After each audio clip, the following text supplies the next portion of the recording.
Picture this. It's 1989, and the automotive world is about to witness something extraordinary. A newcomer luxury brand is preparing to challenge the established titans of Mercedes-Benz and BMW, but Toyota didn't just want to compete, they wanted to dominate.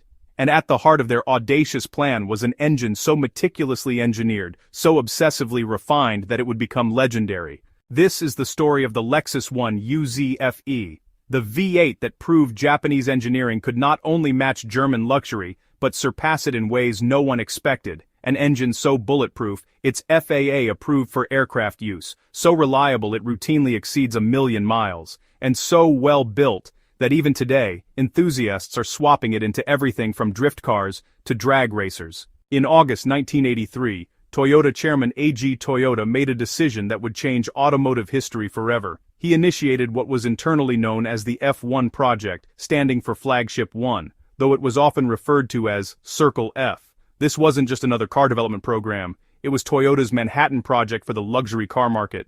The mission: create a world-class luxury sedan that could go head-to-head with a BMW 7 Series and Mercedes S-Class. But, here's the kicker.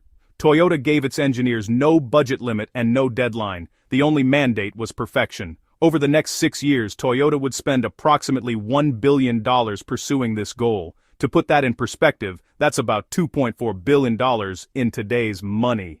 Chief engineer Ichiro Suzuki led a massive team of 1,400 engineers, 60 designers, and an additional 2,500 support staff. This was Toyota's most ambitious project ever undertaken. The scale was unprecedented. So, the team went out and bought Mercedes-Benzes and BMWs, drove them all the way to a resort town just outside Tokyo, and, well, they methodically took them apart piece by piece to really get a feel for their inner workings. But, just studying the competition wasn't going to cut it. They also needed to get inside the minds of the customers. That's why Toyota engineers ran extensive focus groups all across the United States. And, honestly, what they found was pretty fascinating. Older Americans, they stuck with their Cadillacs and Lincolns, but Mercedes owners, that was a different story. Sure, they loved the prestige, but they had a lot to say about reliability issues, high maintenance costs, and not-so-great experiences at the dealership. And right there, that was Toyota's opening. The development process was honestly exhaustive beyond what most people could even imagine. The team built and tested over 900 experimental engines. Yeah, that's not a typo, 900 prototypes. They racked up more than 1.67 million miles of testing all around the world before that engine ever made it to production. And while most car models go through about 5 or 6 full-size clay models, Suzuki insisted on 14 before he'd sign off on the final design. Oh, and they crash-tested more than 100 cars before they even started production. The attention to detail here was just, well, obsessive. The team actually spent 2 years just searching for the perfect leather for the interior. For the wood trim, they sourced it from Yamaha, the same folks who make pianos, so they could get the best grain and acoustics possible. The paint. It used these special crystals that made the car look like it changed color depending on the light. And, get this, it needed at least 5 coats. Even the car key wasn't overlooked. Suzuki said he literally studied every car key in production to create what he believed was the finest key in the world. When the 1UZ finally debuted in 1989 in the Lexus LS400, it represented a masterclass in V8 design. The engine displaced 4.0 liters, or 242 cubic inches, using an all-aluminum construction that was still relatively uncommon for V8s at the time. The bore and stroke measured 87.5 millimeters by 82.5 millimeters, making it an over-square design. Now, here's where things get interesting. In 2007, David Courier, vice president of TRD USA, revealed something fascinating in an interview. He confirmed that the 1UZ platform was actually based on kart and IndyCar racing engine design. Toyota essentially took race-proven architecture and adapted it for the street. This explains many of the engine's unique features. The block featured 6-bolt main bearing caps instead of the typical 4-bolt design. Most production V8s use 6 counterweights on the crankshaft, but Toyota used 8, 2 more than standard practice. This wasn't just for show. These additional counterweights were crucial for achieving the silky smooth operation that would become the engine's signature characteristic. The cylinder heads were dual overhead cam aluminum units with 4 valves per cylinder, totaling 32 valves.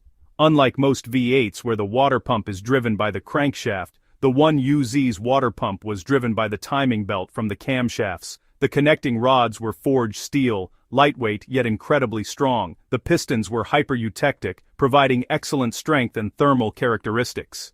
The crankshaft was forged steel with 8 balance weights and supported by a 5-bearing design. So, the 1992 Camry really shocked the industry with its build quality and fit and finish standards, which, honestly, were previously seen only in luxury cars. The complex flush window stamping and the flowing one-piece roof, those were actually modeled from processes Toyota learned while building the LS400. And, the triple-sealed frame doors even used indented rubber gaskets, kind of similar to what you'd find on Tupperware containers. It was a level of detail that was pretty much unheard of in mid-size sedans at the time. The success of the 1UZ-FE forced German manufacturers to respond. Mercedes-Benz famously scrambled to make last-minute improvements to the W140 S-Class after the LS400's debut. The rush resulted in cost overruns and a base price of $72,000 compared to the LS400's starting price of $35,000. Mercedes chief engineer Wolfgang Peter lost his job following the W140's troubled launch.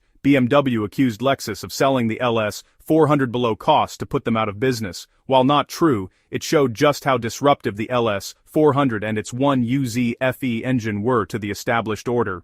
The German brands eventually adapted, but they were forced to raise their game considerably. The Lexus 1UZ-FE stands as a testament to what's possible when resources, talent, and an unwavering commitment to excellence come together. Toyota's billion-dollar gamble paid off spectacularly, creating not just a great engine, but honestly, a legendary one. An engine so good it could power luxury sedans to 1,000,000 miles, earn FAA certification for aircraft use, and even dominate in motorsports with 4-digit horsepower. From its inception in the secret F1 project to its continued relevance in today's tuning scene, the 1UZ-FE has remained a symbol of Japanese engineering prowess. It proved that reliability and performance aren't compromises, but really complementary goals when executed with sufficient skill and dedication. Whether you're a Lexus owner cherishing the smooth, reliable power of a stock engine, or a tuner pushing the limits with forced induction and raceback components, the 1UZ-FE delivers.